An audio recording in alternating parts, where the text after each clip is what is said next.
buenas noches y bienvenidos a Desde las Cámaras, el único programa de la televisión que pone bajo la lupa lo que hacen los diputados, los senadores y los congresos locales.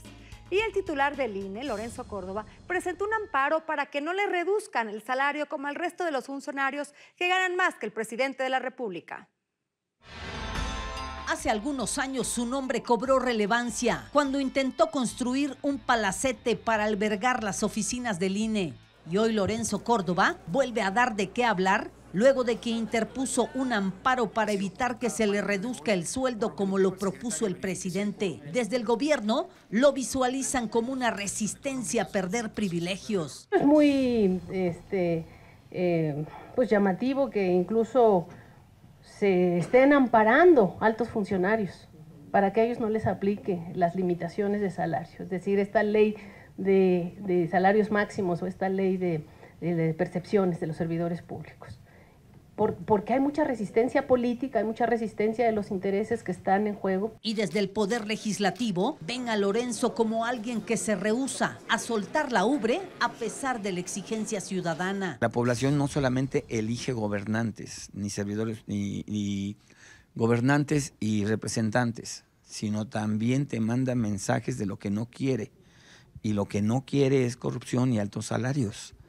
Creo que ahí a Lorenzo le está faltando leer bien la elección del 2018. No obstante, para algunos, Lorenzo Córdoba está en su derecho. Hay distintos puntos de vista. Algunos de ellos dicen que cuando bajas demasiado el salario de los funcionarios públicos, lo que pasa es que se mudan al sector privado y entonces los funcionarios públicos quedan pues menos, los que quedan menos capacitados y entonces va en detrimento de las propias ciudadanas y ciudadanos. Pero para otros no es ético que el INE se sume a la austeridad y sea su presidente el que se aferre a conservar un salario más allá del que percibe el presidente. Los grandes políticos o los funcionarios de alto nivel están ganando unos salarios exageradísimos. Entonces, bueno, se va a tener que ajustar el cinturón porque debe ganar menos que el presidente de la República. Está suspendida la aplicación de la ley, pero no está suspendida la aplicación constitucional del 127. Entonces, yo creo que si es para dar mayor claridad jurídica al tema, pues está bien, pero de que es ineludible que hay una disposición constitucional en ese sentido, pues así es. Ahora será el Poder Judicial el que decida si los servidores públicos que se han amparado mantienen los salarios de la burocracia dorada. Especialistas en migración y defensores en derechos humanos urgieron al Congreso mexicano a realizar un cambio de la política pública de atención migratoria a fin de despenalizar la migración irregular y mejorar la atención que reciben especialmente los menores de edad en tránsito. Especialistas en migración y defensores de derechos humanos urgieron al Congreso mexicano a realizar un cambio en la política pública de atención migratoria a fin de despenalizar la migración irregular y mejorar la atención que reciben especialmente los menores de edad en tránsito. En México prevalece un enfoque criminal, un enfoque penitenciario para hacer frente a la migración irregular. Lo primero que es importante señalar es que los migrantes en situación irregular no son criminales. Los expertos en migración expresaron su preocupación por la existencia de 53 centros de detención que se encuentran en condiciones peores que las cárceles y en los cuales actualmente hay 150,000 personas. Para la Organización Civil Sin Fronteras, la detención inmediata de los migrantes en situación irregular viola derechos humanos. Ahora estamos solicitando que todas las procuradurías estatales de todos los estados del país, incluyendo la Procuraduría Federal, le entren a determinar el interés superior. Para esto necesitamos el fortalecimiento de las procuradurías. Pidieron evitar la separación de familias, pues alertan que esa política es peor que la implementada por el gobierno de Estados Unidos. Por su parte, autoridades migratorias plantearon a la Cámara de Diputados reformar la ley de migración a fin de eliminar la disposición de que los menores permanezcan en estaciones migratorias. Monitoreando estaciones migratorias y tristemente no hemos visto que cambien gran cosa. Llevamos 17 años de documentar lo mismo con ciertos énfasis diferentes. Se priva de la libertad a las personas sin ningún control judicial. Y por otro lado, la diputada María de Los Ángeles Ayala organizó una cena gala para reconocer a las mujeres empresarias. Solas, invisibles, unidas, invencibles. Esa es la consigna con la que la Asociación Mexicana de Mujeres Empresarias, tras más de 5 décadas de existencia, impulsa a las mexicanas que se desenvuelven en el ámbito empresarial. Unir a las mujeres empresarias, con el objetivo de crear sinergias, de crear redes de negocios, de poder capacitarnos, de ser un parteaguas, unirse para conseguir mejores situaciones con los bancos, mejores créditos, poder comerciar entre ellas. En esta ocasión, Amex me reconoció a 21 mujeres destacadas por su desempeño en distintos ámbitos. Muchas gracias, bendiciones siempre. Fuerte el aplauso.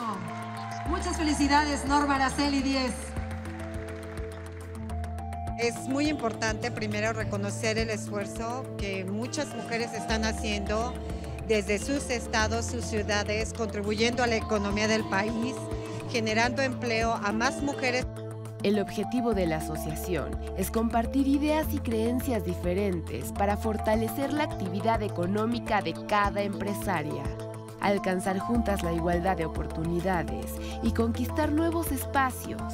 Nos impulsa y que lleva a las mujeres a ser cada vez más empoderadas y además a participar, como bien lo dijeron aquí, también en cargos públicos, en la economía del país empresarial, en la magistratura y en todos los aspectos que...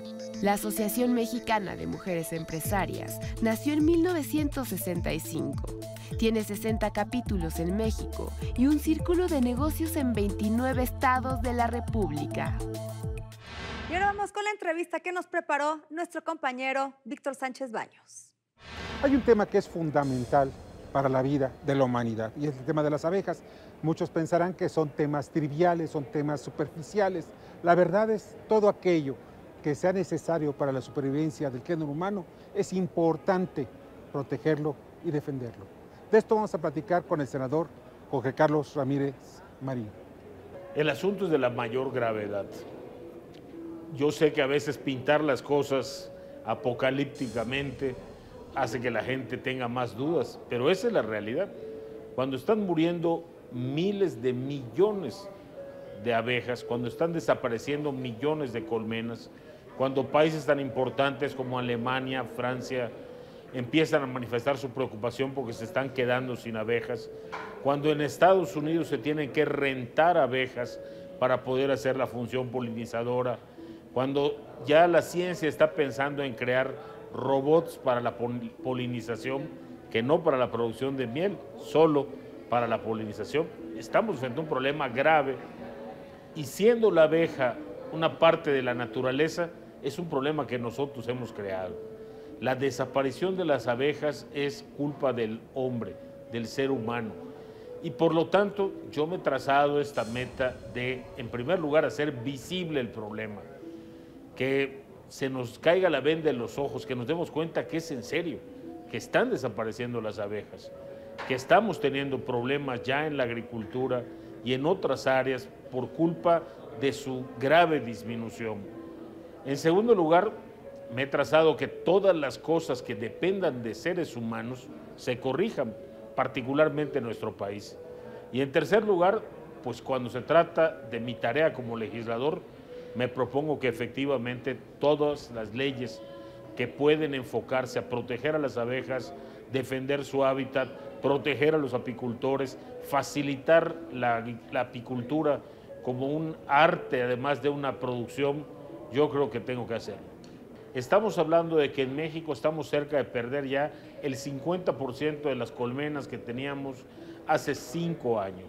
El daño económico de esto es incalculable.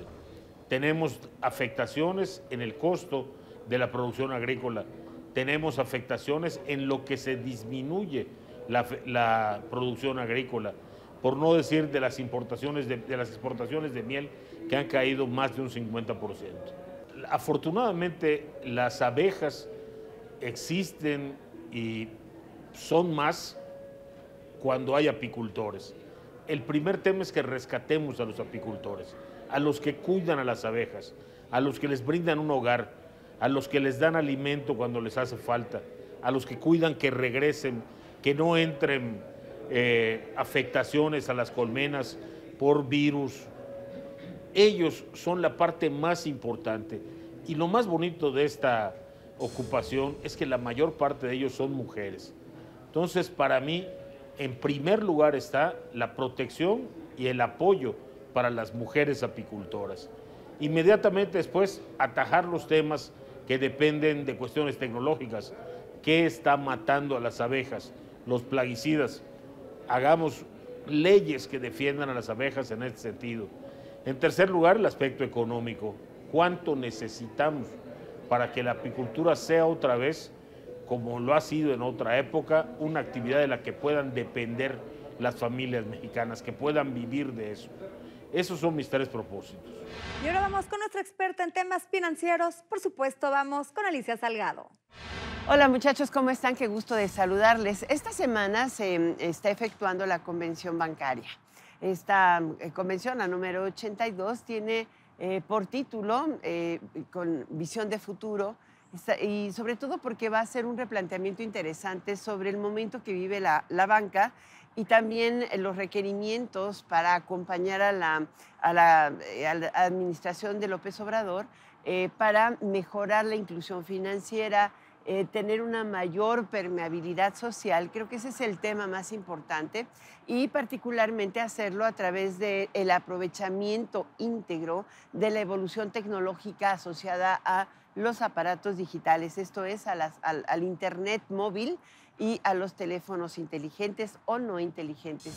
Una de las cosas más interesantes que hoy se han estado discutiendo es la presentación del Código Digital. El Código Digital ha sido desarrollado como parte del sistema de pagos interbancario por el Banco de México en coordinación con las instituciones bancarias del país. Y la intención es que se facilite el intercambio de recursos, que no tengas nada que hacerlo a través de una aplicación, sino a través de un código QR con el cual asocias tu cuenta digital, asocias tus ojos, tus huellas, tu voz inclusive, o sea, todos los reconocimientos biométricos, a fin de que puedas pagarle a la persona que está enfrente simplemente con tu teléfono digital o en el comercio a donde llegas o en la tiendita de la esquina, que también esa es la intención. Evidentemente faltará mucho. El programa que se ha anunciado lleva va a tener un par de años para poder ser implementado de manera generalizada y obligatoria en los 16 bancos que prestan servicios financieros de consumo, pero también se va a tener que acompañar de cambios en la legislación, sobre todo en materia de ciberseguridad. Y ahí es donde pongo el dedo sobre la llaga. Hoy por hoy, el desarrollo digital en el mundo y el resguardo de los datos personales, el resguardo adecuado de la información financiera que estos pueden conllevar, se convierte en el desafío número 1, no solamente de las instituciones, sino también de los legisladores. Y este es el punto que será abordado también mañana y en estos días en el Congreso de la Unión con la revisión de los marcos jurídicos en materia de ciberseguridad financiera. Yo pongo este tema bajo la lupa desde las cámaras, pero hoy desde la Convención Bancaria. Gracias, Alicia. Y no se vaya, vamos a un corte y a nuestro regreso tendremos a la diputada panista Pilar Ortega, quien es la presidenta de la Comisión de Justicia y nos platicará sobre la revocación de mandato y la consulta popular. Y estamos de regreso, gracias por permanecer con nosotros. Estamos esta noche con la diputada Pilar Ortega, quien es la presidenta de la Comisión de Justicia. ¿Qué tal, diputada? ¿Cómo estás? ¿Cómo estás? Qué gusto saludarte de nueva cuenta y saludar a todo tu auditorio. Diputada, pues una gran agenda en la Comisión de Justicia. Tú como presidenta, me imagino que se han aprobado varias iniciativas. Platíquenos un poco sobre la agenda de la comisión y tu agenda personal. Gracias. Bueno, pues efectivamente la Comisión de Justicia es una de las comisiones que tiene más trabajo dentro de la Cámara de Diputados, todo la parte jurídica, la parte legal, la parte procesal, tanto en materia civil, penal, pasa por la Comisión de Justicia. También en este proceso hemos tenido, por ejemplo, algunas comparecencias. Al inicio de la legislatura, pues invitamos al entonces encargado de despacho de la Procuraduría General de la República y en breve seguramente tendremos un intercambio de ideas con el nuevo fiscal. En la parte de la agenda, bueno, hemos elaborado todos los integrantes de la Comisión de Justicia un programa pues, bastante agresivo y nos hemos dividido en 6 subcomisiones que están atendiendo los distintos temas que pasan por nuestra comisión. Por ejemplo, hay una comisión encargada de atender todos los temas que tienen que ver con familia, derecho de familia y derecho civil. Hay otra comisión que atiende el tema específico de niñez y adolescencia. Otra comisión atiende el tema de desaparición forzada, desplazamiento y el seguimiento al caso Ayotzinapa. Hay otra comisión que atiende el tema del sistema penal acusatorio. Hay otra comisión que atiende el tema de feminicidios. Y estas Esto es para agilizar el trabajo y meterle un poco de filtro a la dictaminación. Exactamente, y diversos diputados que conforman parte de la comisión presiden estas subcomisiones y su tarea justamente es aligerar el trabajo de la comisión, dictaminar de una manera más pronta. La próxima semana tenemos previsto una sesión ordinaria. Ya hemos avanzado en algunas dictaminaciones. Por ejemplo, uno de los temas más importantes que hemos dictaminado fue el tema de establecer un tipo penal para el caso de desplazamiento forzado interno, un tema que nos preocupa, que preocupa a varias regiones del país en donde grupos del crimen organizado hacen que pueblos o comunidades tengan que desplazarse a otros puntos, perdiendo trabajo, perdiendo sus tierras, perdiendo la paz. Esto es un tipo penal para castigar a quien provoque este desplazamiento. Se debate mucho que no solamente es por el crimen organizado, que hay algunos otros factores culturales. Que haya algún cacique o alguna fuerza fáctica. Fáctica. Y bueno, pues sobre todo en estados como Guerrero, como Chihuahua, como Oaxaca, pues estamos empezando a ver estos fenómenos. Y bueno, creo que es uno de los temas más importantes. Seguramente pronto lo estaremos votando ya en el Pleno de la Cámara, pero hay muchísimos otros temas. Viene todo el tema de miscelánea penal a propósito de las reformas al 19 constitucional. Tendremos nosotros que analizar estos cambios en el Código Nacional de Procedimientos Penales y además, bueno, una serie de temas muy importantes. Hay por ahí la intención de construir un Código Penal único y bueno, corresponderá a la Comisión de Justicia en su momento analizarlo. Temas que tienen que ver como fortalecer algunas otras legislaciones, como el caso de la Ley de Niños, Niñas y Adolescentes. Una tarea fundamental va a ser expedir el Código Único en Materia Civil y Familiar Procesal, el Código Nacional de Procedimientos Civiles y Familiares. Es un tema muy importante. Como verás, es una agenda pues muy fuerte.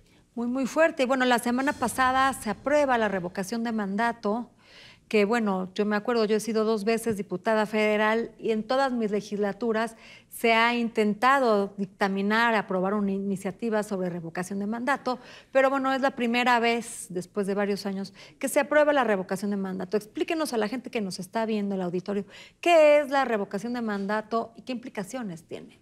Bueno, la revocación de mandato es una figura en donde al término medio del mandato de un gobernante, pues los ciudadanos deciden si está haciendo bien su trabajo y se queda sea o se para va. Presidente, gobernadores y alcaldes. Para cualquier cargo y dependiendo pues de eso. Incluso para legisladores se estableció en la ley. No en este caso estamos hablando del Poder Ejecutivo y como sabes, pues en medio de una gran discusión, un gran debate, mi grupo parlamentario lo votó en contra.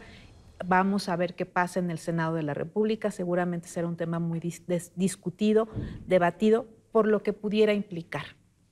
Esto es que en las intermedias del 2021, donde se renueva el Congreso Federal, bueno, los diputados federales, el Congreso se meta una especie como de consulta popular, poniendo que el alcalde tal o el gobernador tal o el presidente van a continuar o no con su mandato.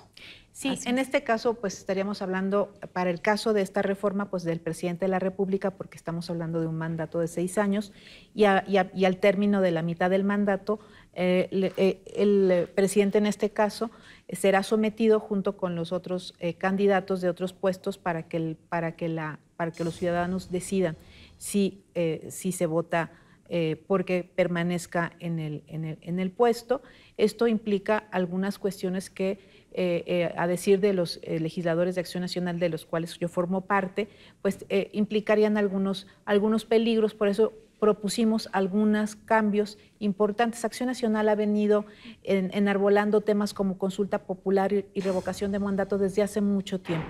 Para nosotros lo más importante es que si se construyen estas reformas, se hagan con los controles adecuados, con los contrapesos adecuados, para que no peligre la democracia.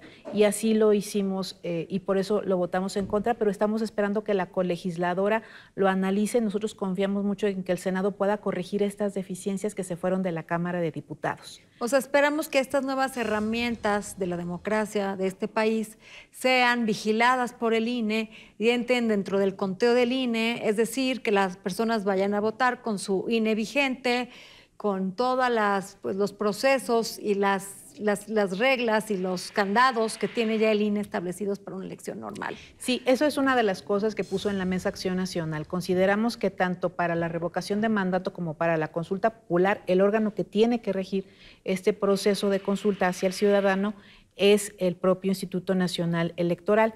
Y una cosa es importante también definir, estamos hablando de dos figuras, la consulta popular, en donde una materia determinada puede ser sometida a consulta de la gente del pueblo. Es decir, las consultas que se han venido haciendo de si se va a requerir el aeropuerto o no, si tienen que se le bajen los sueldos a los funcionarios o no, pero que sea ya dentro de un marco jurídico, que no se pueda votar con cualquier identificación, sino con el INE y todo el proceso que implica detrás de poder votar con una credencial oficial. Sí, de entrada, como ya estaba regulada la consulta popular, pero si recordamos, las que se habían generado fueron anuladas por la Suprema Corte de Justicia de la Nación.